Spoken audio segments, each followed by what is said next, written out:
TNPSC group 4 2008 கேட்ட question தான் பார்க்க போகிறோம். 40, 43, 46 என்ற தொடர்வரிசையில் 15 இடத்துக்கு கண்டுபிடிக்க சொல்லியிருக்காங்க. ஃபஸ்ட்டு வந்து இந்தமாரி தொடர்வரிசை கொடுத்தாங்கன்னா நம்ம என்ன பண்ணணும்னா அதுக்கு ஃபார்முலா இருக்குது. Tn equal to a plus n minus 1 into d. அந்த ஃபார்முலா ஃபஸ்ட்டு எழுதிக்கணும். அதுக்கடுத்து வந்து ஏன்றது வந்து என்னதுன்னா முதல் உறுப்பு. ஏன்றது வந்து முதல் உறுப்பு. அதுக்கடுத்து வந்து வேறு என்ன கிடைக்கிறாங்க என்னன்றது வந்து எத்தனாவது உறுப்பு கண்டுபிடிக்கும், 15வது உறுப்பு இல்லை 20வது எலமெண்ட் கண்டுபிடிக்கணும். அதை எழுதிக்கலாம். என்னன்றது வந்து 15 இதில்.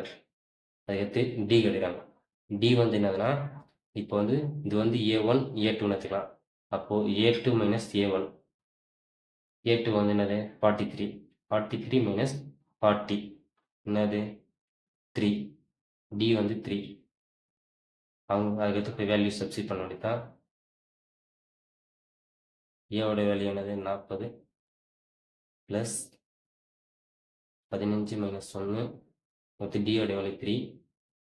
அப்போது 40 ப்ளஸ் 14 இன்ட்டு 3. 40 ப்ளஸ் 14 இன்ட்டு 3 வந்து 3 12 42. 82 தான் வந்து ஆன்சர்.